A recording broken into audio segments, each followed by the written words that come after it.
Okay.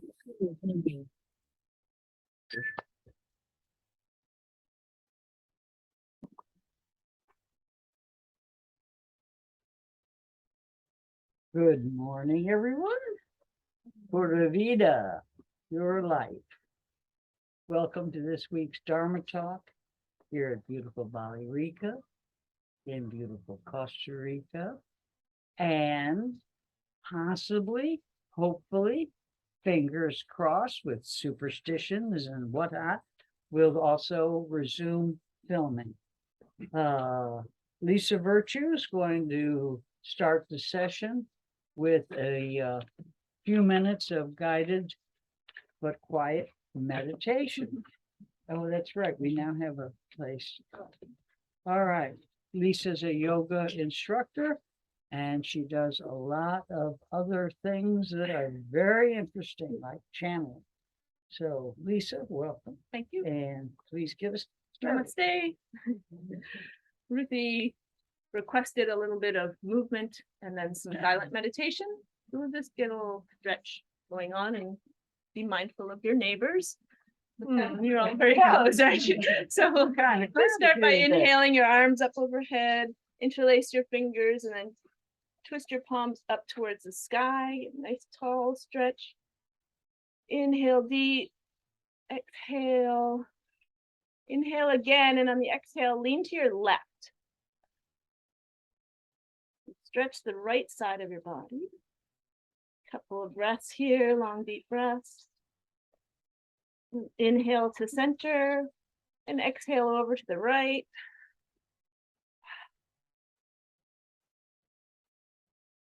Breath, and then back up to center and release your arms down. Good, feels better already. We'll do a little twist. So your inhale, your spine up nice and tall, and on the exhale, twist to your right, put your left hand on your left knee and your right hand behind you. Don't go too far, don't hurt yourself, but just keep gently moving a little more and more towards the back and breathing naturally. Let's come through center, inhale up tall again, and turn to the left. Right hand on your left knee.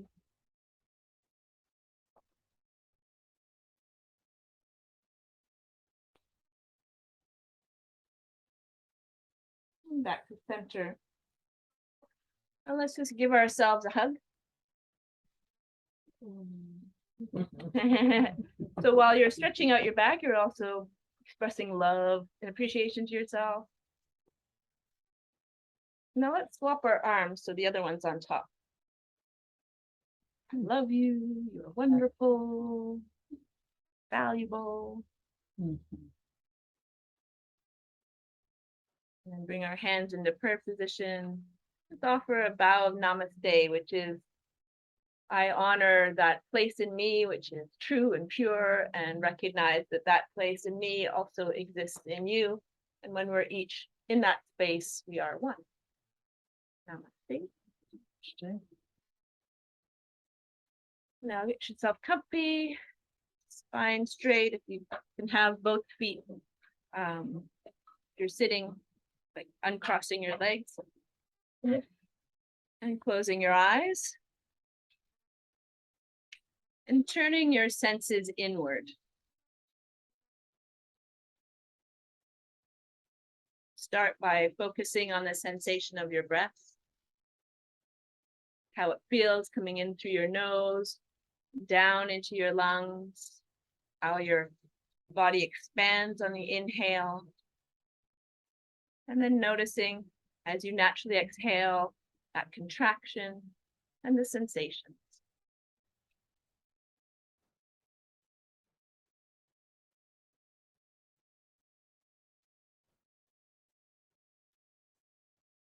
Allowing that focus to occupy your mind.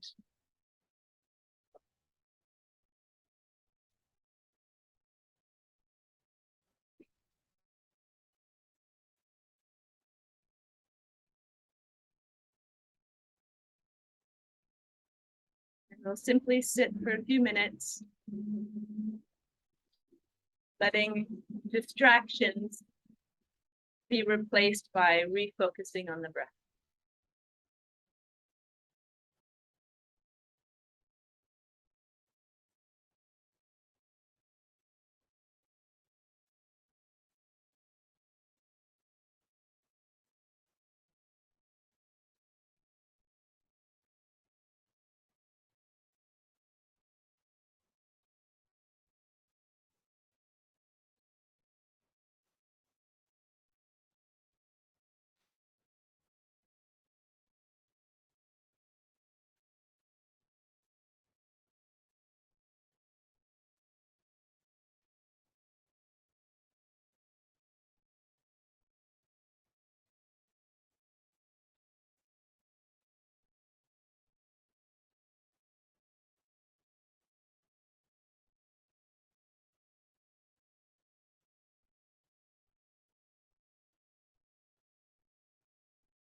Recognize if your mind wants to attach to the sounds.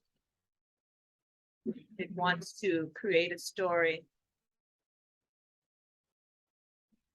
Choose the option to just let that all go. Let it be like water. Let it be like ocean waves. Come back into your own self.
Very slowly and gently opening your eyes. Coming back to place. Open. A beautiful talk to me. Namaste. Namaste. Thank you ever so much. All right.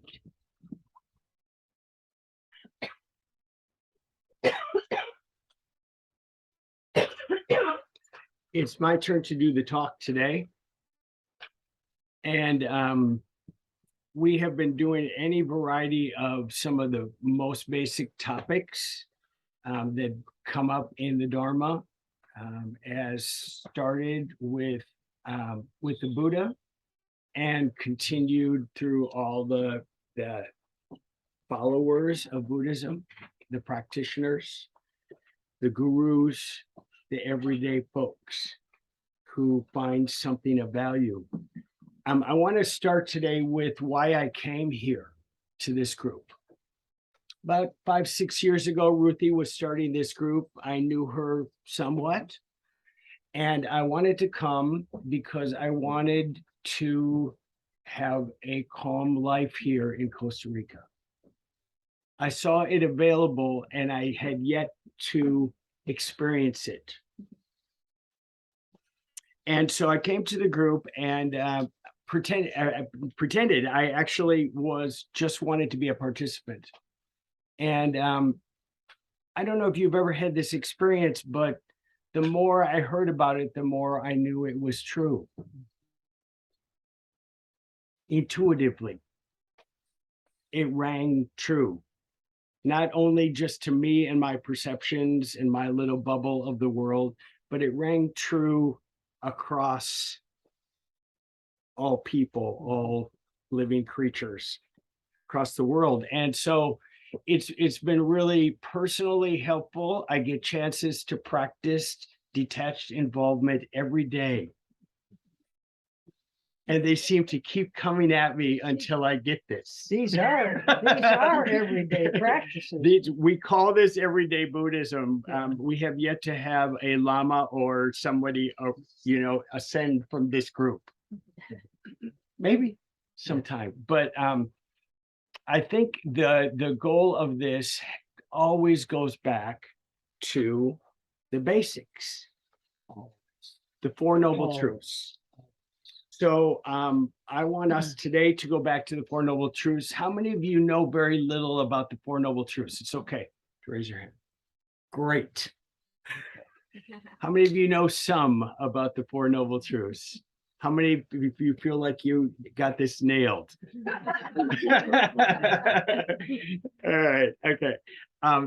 I did a lot of studying because I've done talks about parts of this and this before, and I wanted to study again. It's one of the reasons why I said that I would share the speaking with Ruthie, the talks, is because I love to study. And I learn a lot by doing the study that leads me into just giving the talk, so that maybe you will consider some of these things. I remember what you first told me about actually getting into it was you did the practice of loving kindness. Yes. And you actually did it Yes.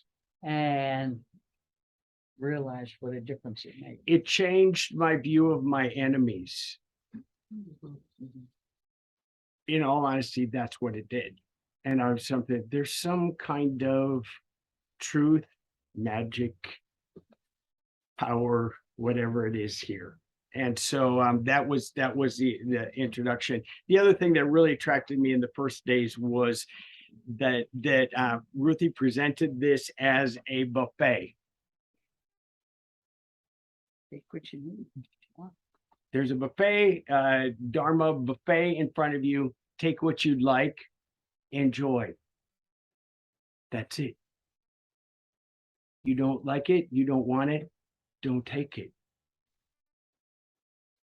And so in anything we present today, think about it, be skeptical, be questioning. By the way, there'll be time for questions at the end or comments. And because there's some basic truths, but it is very much a system by which you find your way in it.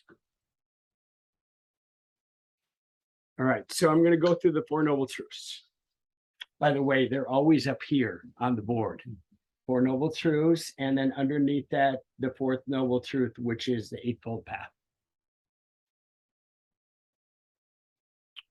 The truth about suffering is the first noble truth.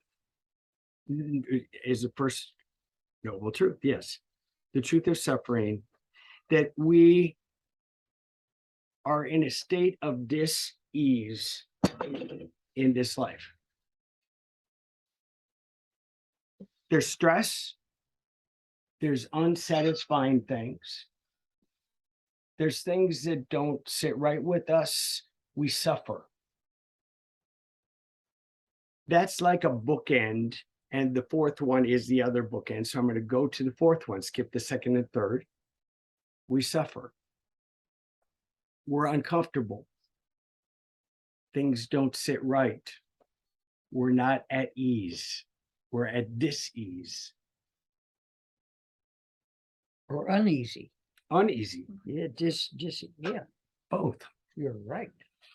The fourth is that there is a path by which, if we were to come close to following, would be the antidote to the first one. The two bookends, there is a problem. There is a path out of the problem, the Eightfold Path. That's the bookends by which the real meaty ones, the second and third, to me, I mean, the fourth one is also meaty, but by which this week I'm going to talk about the second noble truth largely. Next week, Ruthie's going to take the third one. Okay, so there is suffering. There's a path that leads you away from suffering, ultimately to no suffering, to the elimination of suffering. Bad news, good news. The two bookends. The thing I like about Buddhism is it's so friggin' realistic. Friggin's a swear word? I don't know. We'll see. Close. Could I have something right in here? Yeah, it's so When you're realistic. Talking about your bookends. Yeah. The two Sanskrit words that sort of describe those two bookends. Buddhism is the only spiritual path that always ends up with happiness. From suffering, which in Sanskrit is dukkha, to happiness, which is sukha. So all of this is going to lead you from dukkha to sukha. And if you have two little dogs, that's my contribution to what you named them. I'd rather be the sukha. Okay, we all want this, but it's very true. No other spiritual path emphasizes right up front where this is going, which is the cessation of suffering and happiness created. So I'm sorry. No, I jumped in. But sorry. I like dukkha and sukha. Yeah. So I had the opportunity. I had to slide it in there. There you go. The bookends, and we're going to go in between the bookends over the next 2 weeks. The second noble truth and the third noble truth next week. This is a very different start than some other religions. That's why this is more of Buddhism is more of a lifestyle, even though it's been labeled part of the great world religions. Mm-hmm. This is really a lifestyle. It's less about a core set of doctrines by which you need to believe in. It's more about a lifestyle. You practice this, you will suffer less. Sounds attractive, doesn't it? Yeah. Okay. The second noble truth. So the truth, to go in order, we suffer. When I heard that, I'm like, who's going to debate that? Who has lived above that? No one. It doesn't fit 21st century marketing. It But- starts with the bad news. Yeah. Yeah. It Just doesn't kinda say, it's not like the pharmaceuticals where they're like, look at all these things and these beautiful people who are on a pharmaceutical drug. And then, oh, by the way, the side effects are. They'd save the bad news for the small print at the bottom. We just start with the truth. That's the realism of Buddhism. It starts with realistic stuff. It starts with a real buffet. It's real food. The second noble truth says that there are 5 causes of suffering. So now you get into the diagnosis of the problem of dis-ease. Feel like doctors? That's what now you're getting into the diagnosis. And the diagnosis is the cause of suffering are these 5 things, which I'm going to spend time at today. Craving. That's the big, This is the umbrella of the 5. Clinging, grasping, ignorance, delusion. Craving, clinging, grasping, ignorance, delusion. These all cause suffering. This is what feeds our suffering. This is our state of mind, state of heart, state of being that causes the suffering that's true for all of us and available to all of us. The third is like the prescription. There is a way out of this dis-ease and craving, clinging, grasping, ignorance, and delusion. There is a way. There is hope. There is light at the end of this tunnel or in the tunnel. And that is detachment. I have spent 4 sessions on something that baffled me, and that's putting detached involvement together. I'm getting there, not fully arrived, but the plane's close to landing, I think, on that idea. If we want to get past the causes of our suffering, it will be that we will stay involved, mindful, focused, alive in the present moment in a balanced, detached way. Detached involvement. step back, Sometimes let go. let go. Sometimes release. Important that it's not disconnection. It is not. It's you're not disconnecting, you're stepping away from while being engaged. It's this. Something appears and you let it sit in your hand. You're not grasping, clinging, craving, delusional about it, all of these kind of things. Life as it is in the present moment comes to sit in your hand. That's the medicine.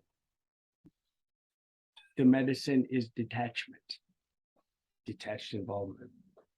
Beautiful philosophy and tricky to apply. Shifting to the observer, changing your perspective. The third one, detached involvement. If you listen to my talks, I do come back to these four steps: observation, evaluation, choice, action. So it is stepping into that realm, which starts with observing. You not only observe as you live in the present moment what is happening, really, the real thing, not the imaginary, not your counter story, not your story about it, not your alternative reality. What is actually happening? You observe that, and then you observe yourself as you're in that reality. Double emphasis of what you're doing at that point in time. If you figure that out, you've done a major life skill, because you're holding 2 tools at the same time. You learn not to take things personally. That's the result. I knew yesterday that I had been working out this, because right away in the morning, a regular chance for me to personalize something big. Mm-hmm. And I only had 5 minutes before my first therapy appointment, and I listened, said, okay, I see that problem, walked back in, just sat in my hand. And then because it was time for a therapy session for me to go to work, just blew that away. That was not anything at this moment in time that I had to pay attention to. And by the time I was through the therapy appointment, the problem was resolved without any attachment with me at all. I didn't personalize that. And now all of a sudden I'm like, that's it. You could have sat there and worried and analyzed. And, Or been irritated Yeah. that somebody else was irritated with me. Mhm. No. So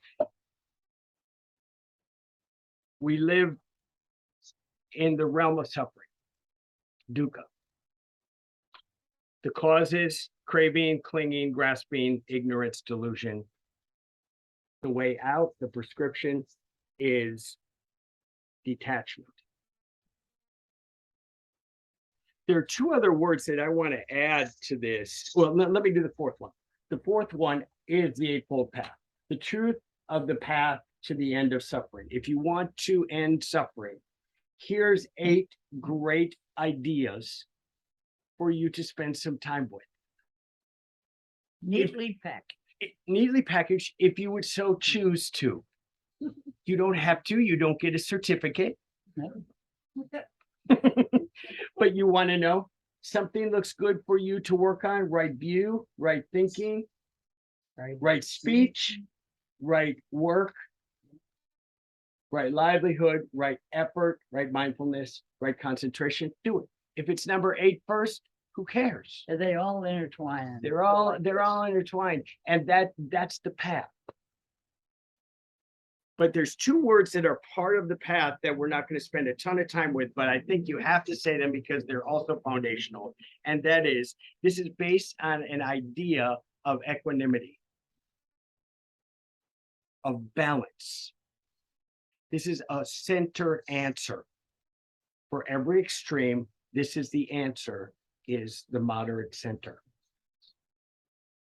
Buddhism is all about that, and all about the suffering that you can see in the fringe and the way to. Now, I'm not talking necessarily politically, but it could apply there. But it does fit that that equanimity, balance, personal balance, balance in the world, balance between all creatures, is foundational to these ideas of lack of suffering. The other one is impermanence. When I go through these 5 things, these things that get in the way of the release of suffering, it will be with the idea that things always change. Impermanence. Things will always change. Moment by moment. And we can resist all the way to embrace change.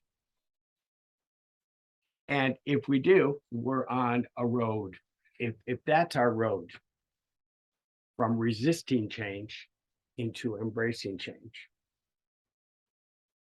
Balanced change, change in mind, change in actions, change in speech.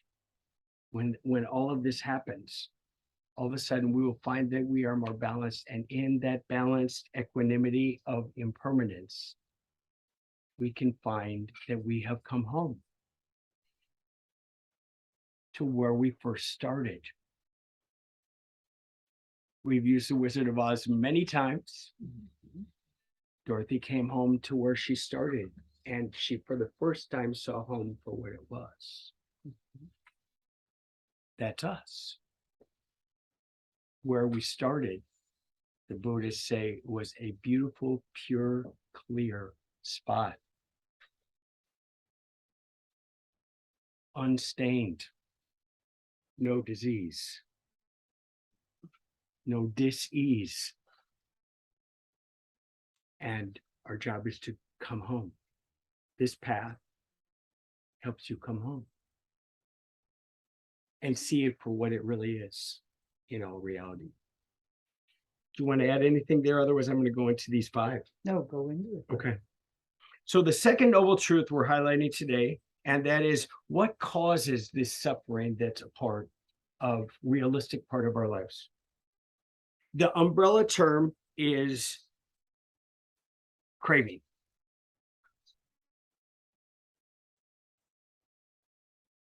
I want. Desire, sensory material,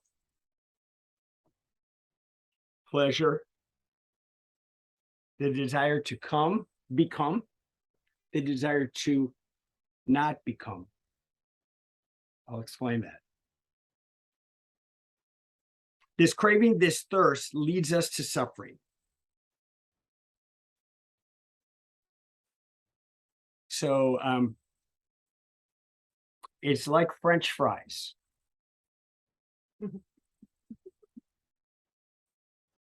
You want, again, the taste of the grease and the salt of French fries. You think malt vinegar? See, there you go. You're on that path. You're on the path of suffering. You crave, you think about it, you dwell on it, you crave for it, you have it. And you can't, it's like 9 o'clock television time. You just keep eating it. And now the bag is empty. That imbalance is what this is talking about. It is not talking about that French fries are evil. No. That's not the point. The point is that an imbalance of all this stuff leads us to suffering. You've got a neural pathway to French fries. Right. I'm headed there. I'm headed there, and so therefore I need to change the neural pathway. And Ruthie's going to talk at length about that next week, what the antidote to all of these 5 are. So this craving, this thirst, the desire to fulfill our senses, nothing wrong with our senses. However, the craving leads us to suffering. The imbalance of that leads us to suffering. Leads our body to suffering. Leads our emotions to suffering. All of these things, interestingly, are all tied together. Sometimes lead our relationships to suffering. Even how we feel about our relationship with ourselves. What's wrong with me? Why am I eating so many French fries? Or smoking so many cigarettes. Or smoking so many cigarettes, Or taking whatever that it is. extra drink. So this is tricky because so much of our training in the West has been about feeding that pleasure.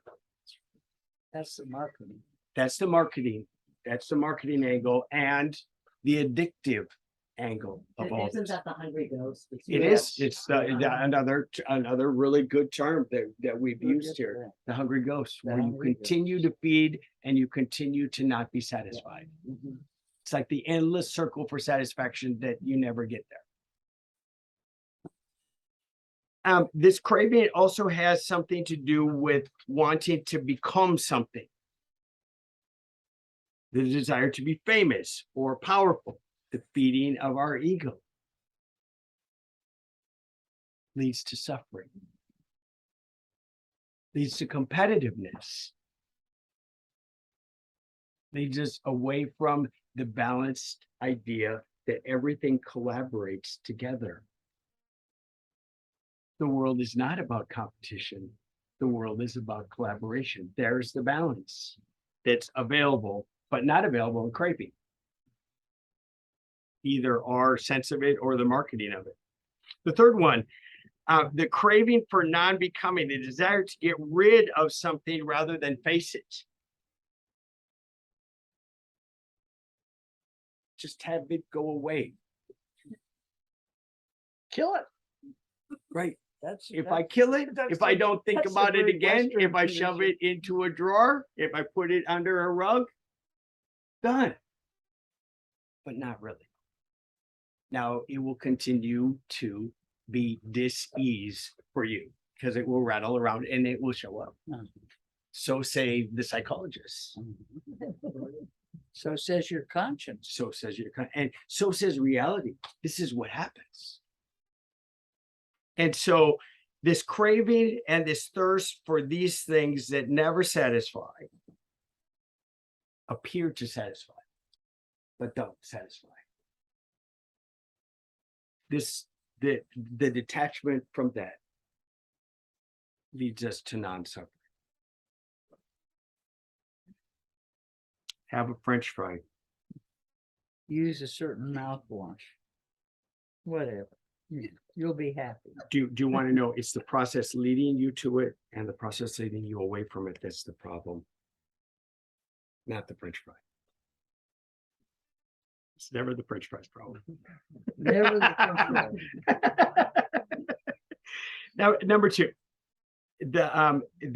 another detachment that will help us to have a more balanced, ever-changing happiness is to move away from clinging.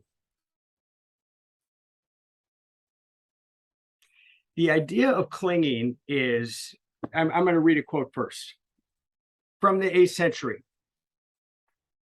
There are beings, brief, ephemeral, who fiercely cling to what is also passing, who will never catch a glimpse of happiness. There again. There are beings, brief, ephemeral, who fiercely cling to what is passing, and they will never catch up with happiness. It's profound. It's good, 8th century. And so this clinging idea is that we attach to things because of our belief that we are individuals, that we are separate from everything else, that you and I are not the same. And from that belief, that separation of me, my mind, which by the way is 3- and 4-year-old developmental psychology, me, my mind, Mine. that most of us, if not challenged, stay at. This idea that what I do is only up to me, has only an effect on me, leave me alone. Not true. We are all interdependent with each other. We are all a river of effect. That false statement also comes up when we get to ignorance. And so the Buddha said that that is an illusion, that our energy is connected with everyone else's energy on the planet. Is the truth. That part's the truth. Separation's evolution. The thing that me, my mind, I remember going the first time to A Christmas Carol. It's a Scrooge mentality. This is mine. Don't touch it. Don't come near it. You can't have it.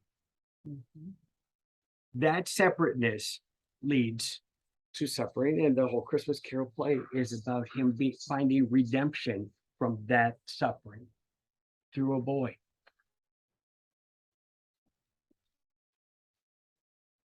The results of this kind of clinging, where we want to hold on to things, the results are some of these wonderful words: jealousy, hate, fear, winning, Envy, yeah. etc. The idea of how to be detached from this is to hold lightly rather than tightly. It is not mine. I am not just mine. In a balanced view of that, I am not just here for me. Can I say something? You can quickly, yes. My insecurity sometimes makes me hold on to something. Absolutely. And that's a vicious cycle of negative intimacy, isn't it? You end up alone in that, don't you? Absolutely. And so if you're going to get to this spot where we're all connected, interestingly, people love sex for this reason. Here's an event by which we move beyond ourselves, and yet most people just stay within themselves.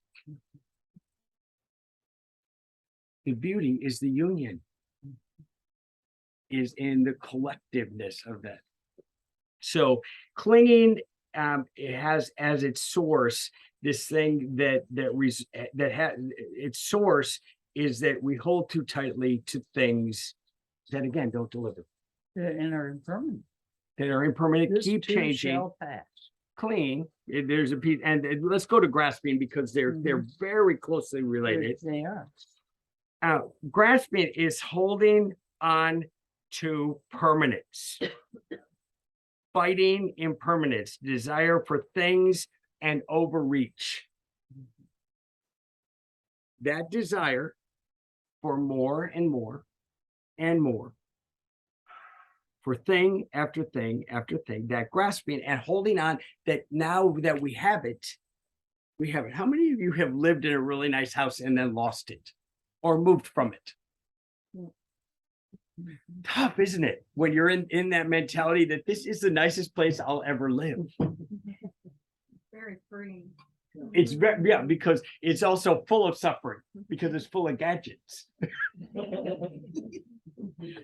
But I had a friend who's actually not around anymore, either in Costa Rica or in life, and built a big house up in Lagunas. And the first time I went through, I was like, wow, this is a lot of cool features. There was a bird sanctuary built into underneath the stairways with all these birds. Well, the birds got diseases, and then they were crapping all over the stairs, and it's like and then there was a pond underneath the stairs. I'm just like, who thinks of this stuff? It's so beautiful, it's so nice, and it didn't work about 3/4 to 7/8 of the time. The pump was out. You all know, if you live here, this is how it goes. Full of suffering if you attach to it. If you embrace it and you're like, I chose Costa Rica. Things wear out here. We're trying to live above nature instead of what the Chicos do within nature. Why wouldn't we have problems? Yeah. And why wouldn't we suffer? And why does electricity go out again? And after you're here a while, you start to embrace that idea, like it will come on when it comes on. Maybe I don't need hot water for a week. Well,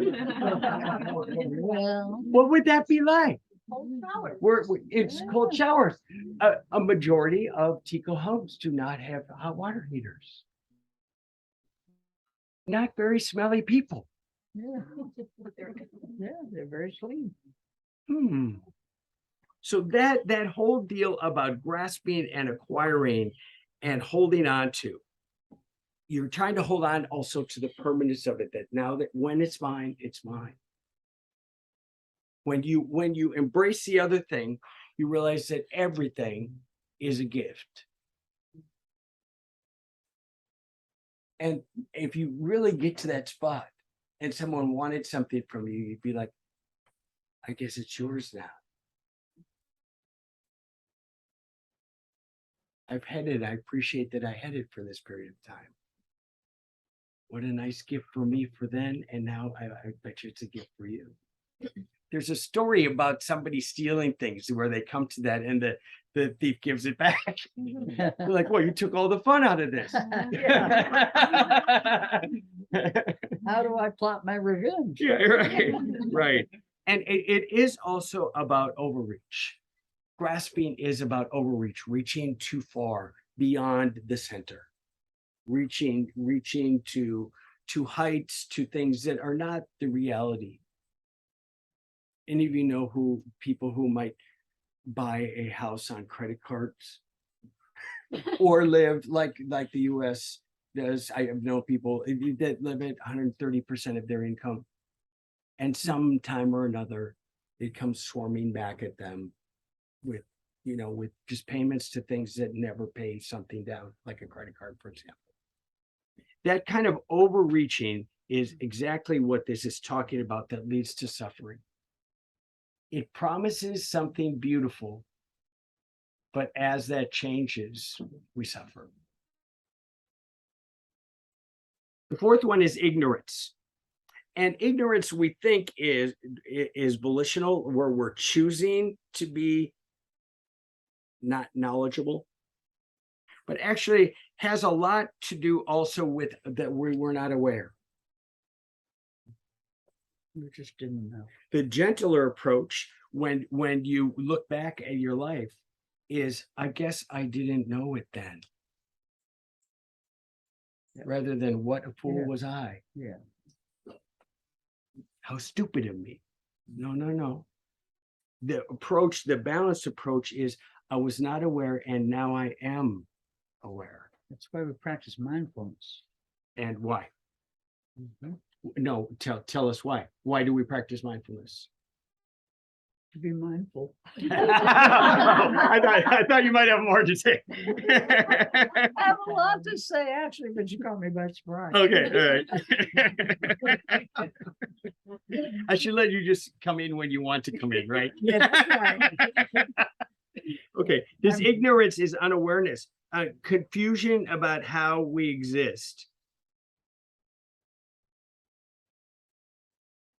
Clinging to things and the notion of independent self. There it is, ignorance again, connected with clinging and grasping. This ignorance of unawareness often leads us to decisions where we don't have all the facts. We don't have all the information. Hence, the balanced idea that when we don't have the facts, we pull back and we try to get the whole picture.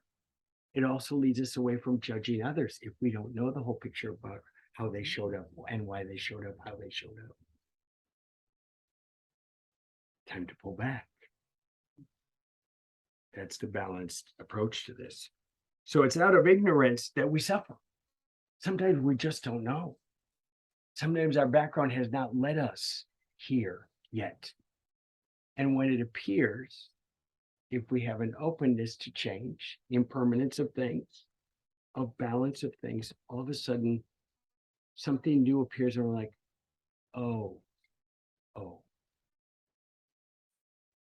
there it is. I didn't know that before.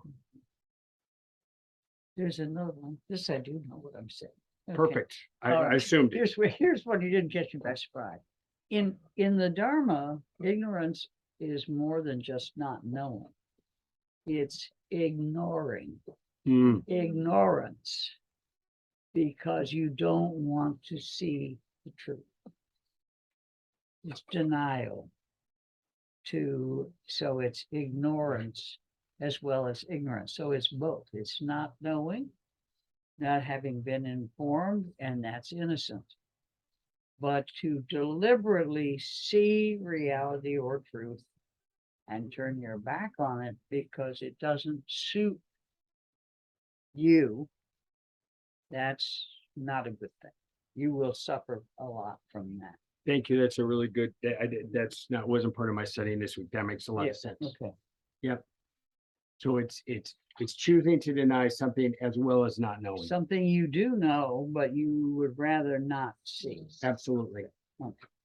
And the more you do meditation and the practice of it, the more your intuition, your nature will reveal these to you earlier rather than later. That you will know that is, I'm denying something. I'm trying to ignore it. I'm trying to hide it. The earlier and earlier you can bring that in the cycle of your awareness, the less and less suffering and the greater happiness you'll experience. The last one is delusion. It's one of the three poisons, which we could spend 3 weeks on. Delusion, I'm just going to read what is said about it. Unpeaceful, uncontrolled state of mind derived from inappropriate attention or thinking about things in a non-realistic way. An peaceful, uncontrolled state of mind, which comes from inappropriate attention to things in a non-realistic way. Paranoia. Alternative realities. This delusion that each of us have available to us lead us to suffering, lead us to contriving things,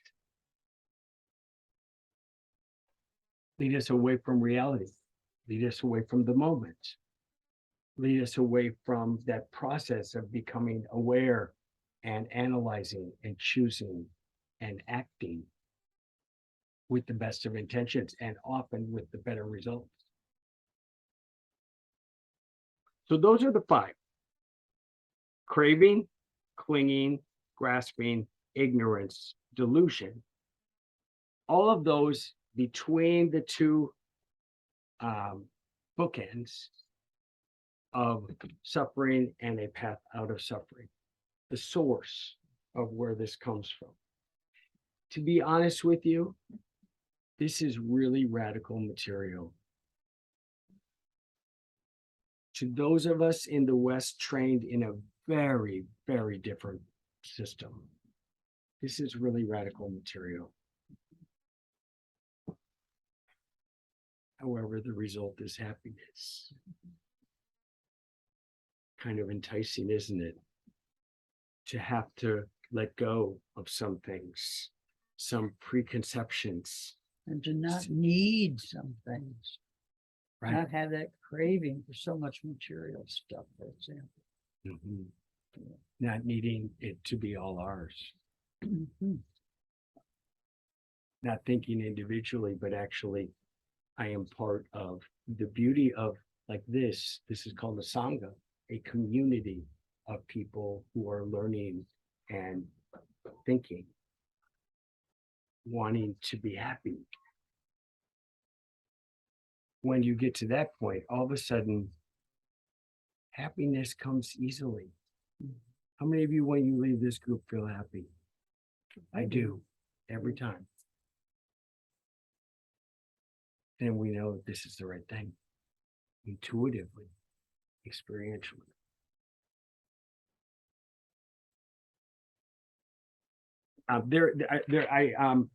Maybe I'll save these quotes. Let's open it up for people to talk just about the causes of suffering and what you're thinking or what questions you might have.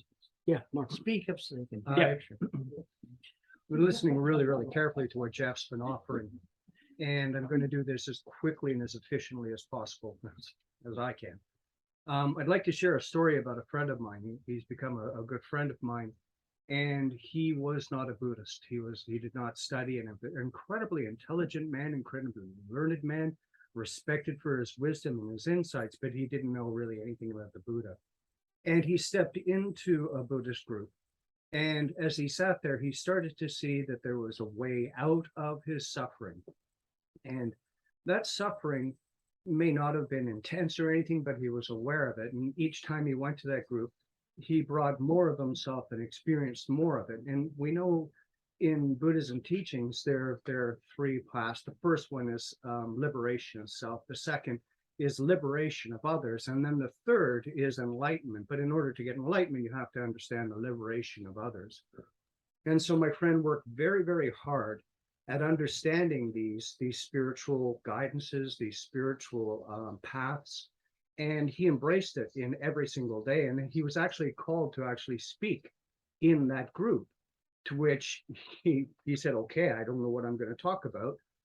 But he brought himself to the forefront of that group and became a loving part of the Sangha, an important part of the Sangha, in such that he realized that there was more than just the embracing of these things, there was a living it on a daily path. And then he brought his experiences to that Sangha on a regular basis. And year and year and year went by, and the depth of his experiences post, during, and present moment, he shared with the Sangha in such a way that everybody was able to hear something that they could not hear before. And because he was experiencing with them, growing with them, he became an integral part of the teachings of the Dharma, an integral part of everybody's expression and path. And so I would just like to thank Jeff for being that guy.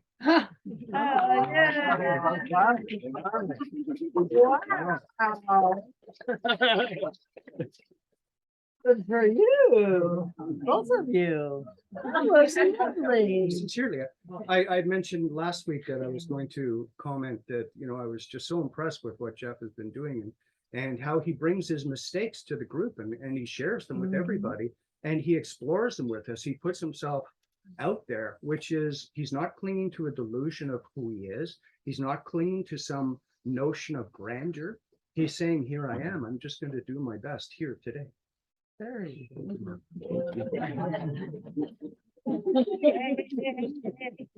or he's a jolly good fellow. Thank you. Yeah, Yeah. were you in love with that guy that you was talking to? I could be. Oh, Thank you, my. Mark. Anybody else? Thank you. Yeah, That that was was so really nice. Yeah. Sure. Hard to follow up. Yeah. This story is kind of relating to how you began your story, Mhm. your talk today. And it has to do with the labyrinth. And the labyrinth, a story about the labyrinth is there was an office building that had cubicles, and a lot of people were working together and they got pissed, they got angry with each other. It was a Thank you. tight environment, and so they had the complaint office. And so the people would march to the complaint office and blah, blah, blah, and blah, blah, blah, complaint. And so the story goes, they painted footprints toward the complaint office. And so what happened was there was a decline in people complaining because they would walk on this path and they were more mindful of the way they were walking rather than the complaint that they were going to give. And so with that, they would be able to, get halfway there, maybe say, They moderated. screw it, and go back. So with the labyrinth, that's what that's about. You walk Okay. the labyrinth and you're just walking to the middle of it. It's out here. And there's no point really other than mindfully walking. So you're just putting one, and so it kind of frees yourself to be just Yeah. there. That, I think, Sharon, is also a pause. It's what we talked about last week, patience. You sort of slow down because you're following the footsteps. So between where you started and where you get to the office, you've got a little time to let go and consider, rethink it. And let the also, steam what out. what came to my mind is if I were going to walk those steps, I'd have to realize that I'm part of a community of people who have walked these steps before. Yeah. Should I be a part of that community or should I not be a part of that Yeah. community at this moment? Yeah. Another kind of, it's not just me. It's not just me walking into that office about the other person. It's a process and a series of people. Do I want to be a part of that? I think that might stop me. Yeah. That might stop me actually from wanting to go into the office. Yeah, thank you, Sharon. Yeah. Great, that was a great. On that same note, I think when you were telling me is like when we are in that place of like really highly elevated emotion, we're working with like the amygdala, and so we are firing from a different part of our brain. Yeah. So when you're physically stepping, you're forced to bring your frontal cortex on the line I'm bored. because you're actually stepping on things mindful, right? And so that actually forces you to come out of this firing emotional to like, okay, I'm calming down a little bit but it requires that connecting with the feet to the ground for the steps. Beautiful. Yeah. It's kind of good to use the whole I mean, all brain. the different It's good to use the whole system, right? Yeah, that will lead to these very things: happiness, self-control, balance, accepting impermanence. Nice, thank you. Anyone else comments, questions about the Four Noble Truths, especially the second one? Yeah. One of the things I often have trouble reconciling is to desire, not to desire is a desire. desire to Mhm. become enlightened is a desire. How do you deal with those challenges? You do that one. We all desire. This is not about killing desire. It's about not letting it control you to the point where you're going to basically possibly create suffering for yourself because you won't let go of the desire, or you're overacting on it inappropriately, which is all part of the steps.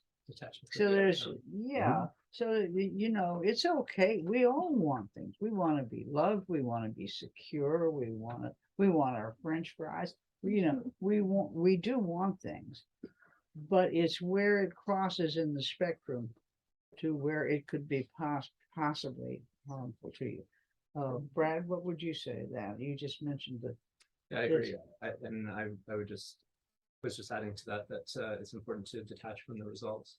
Mhm. So, something that we've Yeah. talked about many times is that you still want to put all of your effort and your time and your love and skills, virtuous Mhm. skill into things that you want to happen.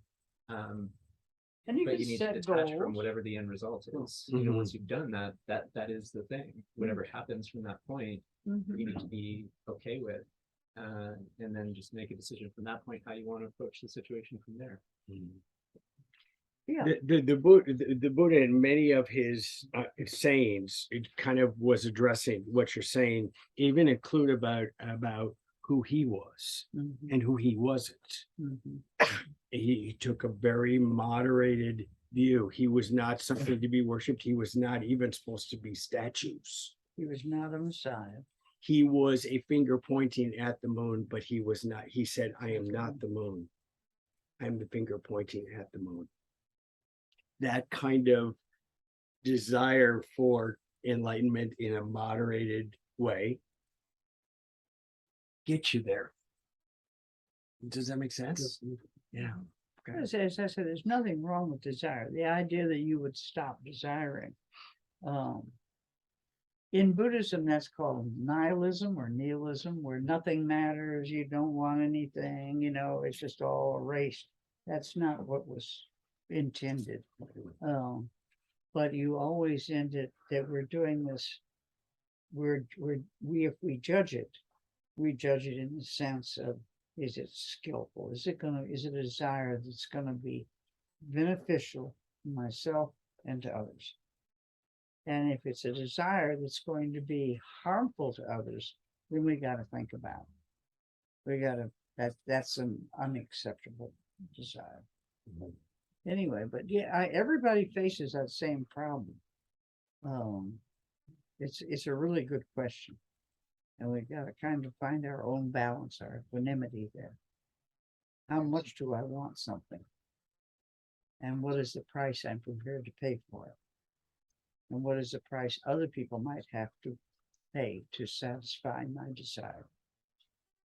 Does that make sense? Yeah. Just objective.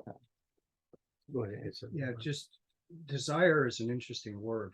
If Mhm. if I can split it into two words, and one would be want, need, craving. The other is inspired.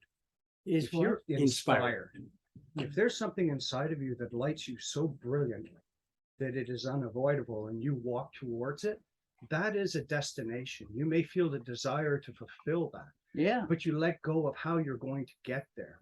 That's the wanting. You know it's going to. It may not look like what you think it's going to look like when you get there, but when you get there, you will know that you were guided to it and that you arrived there. It's about the clinging or the attachment, really, that tends to negate the desire. We've talked about this in literally like a stream. This is like floating skillfully downstream. There's effort there, but there's non-resistance there. When you get to that spot, you're on the right path. It's not floating willy-nilly downstream, and it's not swimming against the current, which I don't know. Most of us are trained in that idea. If I just try hard enough, I'll get there. But all of Buddhism is Just saying. based on the desire. to end suffering Mhm. and reach enlightenment, and with enlightenment comes a lasting happiness. Because it's happy because it's devoid of all the things that cause you to be unhappy. You know, you've moved into a much clearer breathing space. And happiness really about peace, contentment, not about it can be, but it's not just that. So Anyone else? Yeah, go ahead. When I first came to Buddhism, one of the, I think, words, hang us up. And one of those words was detached. Mhm. Me too. It's very difficult for me to come to terms with that. But I think that along with, once you start working through that, is also the word engaged. Mhm. So when It you're is. following the Buddhist path, you are living an engaged life. uh-huh. And it has a purpose, and it's not a laissez-faire way of going through. Mhm. So for me, that helped me to use those two words, both detached and at the same time, Be you involved. want to live a very engaged life. That's being involved. Yeah, that's what. Absolutely. Yeah. That's why initially I struggled with doing the talks on detached involvement, exactly what you're talking about. How do those two things fit together, and what does that path look like? When you figure it out, all of a sudden you're like, oh yeah. Well, your example at the beginning is perfect, how you hold it in your hand. Yeah, Uh, but you don't own it. you don't own it. Yeah. You hold it, but you don't own it. Hold lightly. Somebody else over here. Well, sometimes what's that helpful, like the pause, like within the craving, Yeah. Mhm. taking a pause, kind of visualize it, using your imagination, like is this like my ego run amok? Mhm. Is this gonna be that again, or is it, or what feeling am I seeking from this object, person? It can be applied to anything, right? What is the feeling that I'm really seeking underneath the whatever? Is this gonna bring that, or is it gonna be a total feeling? Is You it know going to what I be mean? what? So is it not going to work? Is it gonna Yeah. totally turn into like, like Another disaster. the Range Rover that had cream seats, and I have young children, and it's like driving an elephant. It's not even comfortable. What in the world? What ego run amok, really? Right. You know what I mean? So it's The- like, the- oh, The pause that you're Yeah. talking about fits beautifully with those four ideas that you observe, right. but then you spend some time analyzing. The Yeah. pause Put is there. yourself living Yeah. in the Yeah. right. Like, Yeah. what is really going on? We're not trained in pause. Nah, not. You're trained in pause. Meditation is the idea is to pause. Yeah. Meditation is things. Uh-huh. As a person, even just acting. Yeah. Trained if we just keep acting, we'll get there.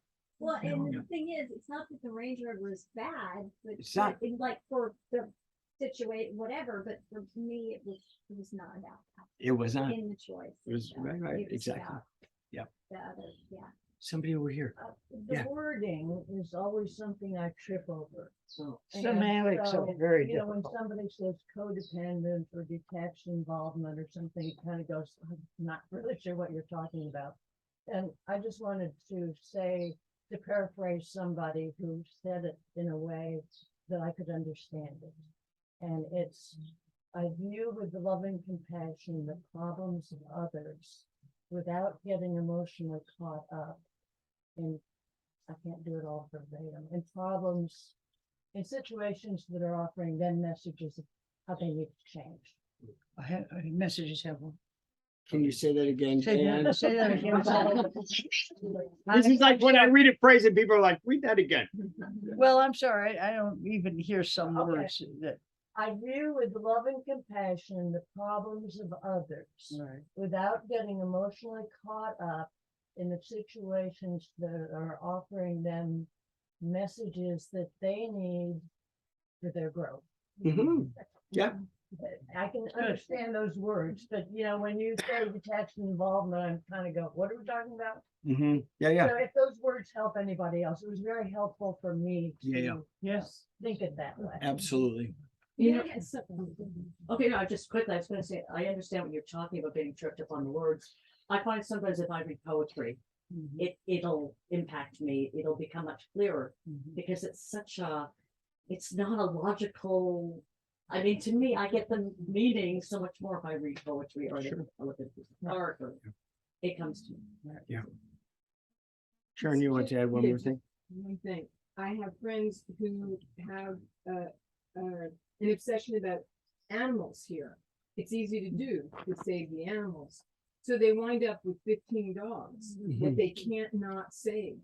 And it affects their life in a way, there's this imbalance to that. There's gotta be some way of making a balance about that. So that's all I have to Absolutely. say about that. Absolutely. Let's do loving kindness meditation. Okay. Did this ring, the Four Noble Truths ring intuitively true to you? Especially these causes today, and then tomorrow, next time we'll talk about, really, actually, yours is largely about this, about the remedy, the Nice. medicine. Probably one of the most informative and intriguing, that's the word I'm looking for, one of the most intriguing Dharma statements is the beginning of how you break free from this suffering, from these 5 causes. And the phrase is this: pain is inevitable, but suffering is optional. And once, just as we have legally, they separate pain and suffering. When we begin to understand that suffering is coming from within, it's a mental mindset and heart set. Pain is pain, it's physical, it's material. But the suffering we can do something about. We don't have to suffer. We choose or choose not to. So this is where you turn the corner with the little marker that says enlightenment this way. Okay, is when you can make that distinction. The two actually merge, because when you're in pain, that's a form of physical suffering. But that's what we'll start talking about next week. And then we get into all of the wisdom trainings and the other trainings. And we become really aware of how true those basic, what the Buddha calls natural laws are. And the laws of karma, impermanence, and interdependence. And you begin to put the pieces together, and all of a sudden, things that were really difficult, you can kind of sort out. But semantics are a huge obstacle, because there's a lot of paradox going on that, you know, and you could say, well, it's this way, but it's also this way, because we're living in a dualist world. Anyway, enough. Here we go. We're Sure. going to go Shortly, to, we have about 8 minutes. we have about 8 minutes, so we'll do it real quickly. For those of you who are new here, this is a loving kindness or metta meditation. It is one of what are known as the Lama Dorje calls them the 4 immeasurables. They're also called the Brahma Viharas, which means the sublime abodes, where we live, that is of the highest order. And loving kindness is the first of those abodes and immeasurables. And you can do it any way. It can be just simple phrases. You tailor this to your own needs and desires. We do it this way.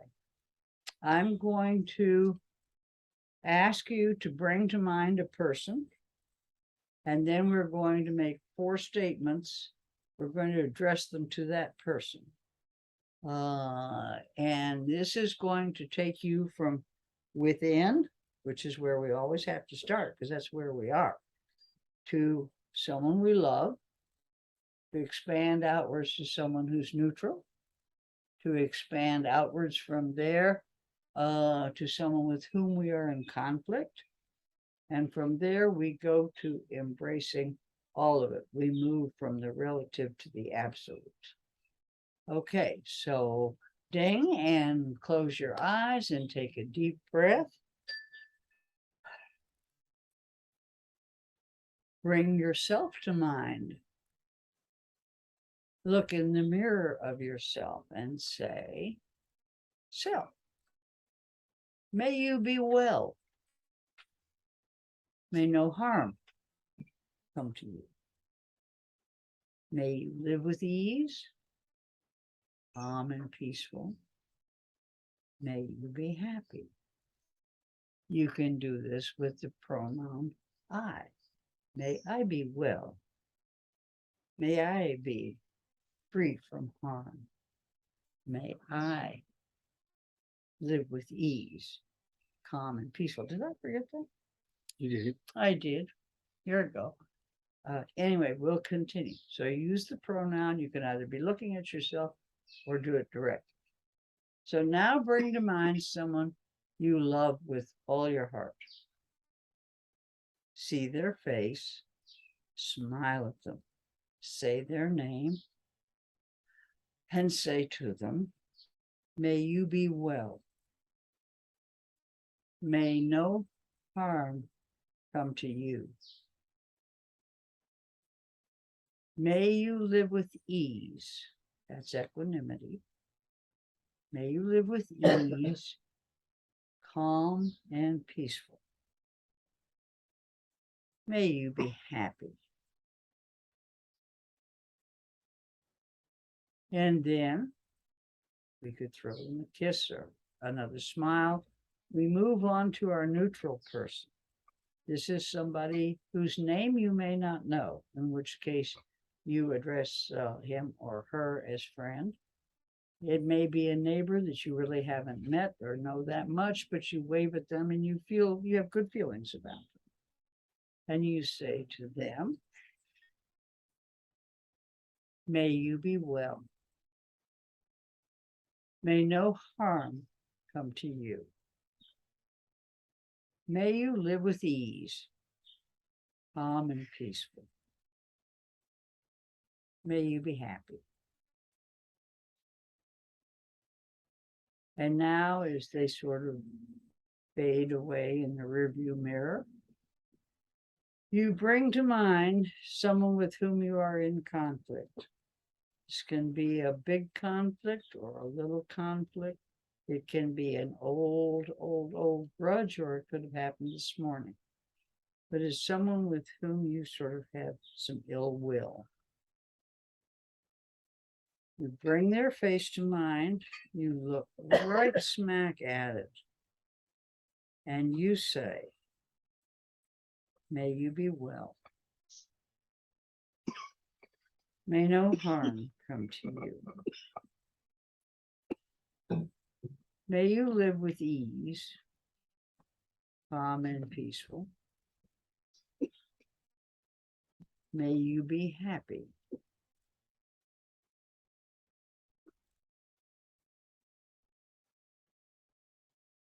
And you let that sink in a while. And then you release your hands from prayer position or however we have them, and you put them over your heart. Because your heart symbolically is what embraces everything. And now the words are a little different. Because now you're including 8 billion people on this planet, plus all of the other sentient beings, such as the animals in the ocean, the fishies in the deep blue sea, the birds in the air, all living creatures. And to this great phantasmagoria that we really can't even comprehend, we say, may all beings everywhere, on this plane and all other planes, be well. May all beings everywhere be safe. May all beings everywhere be free from suffering. May all beings everywhere be happy.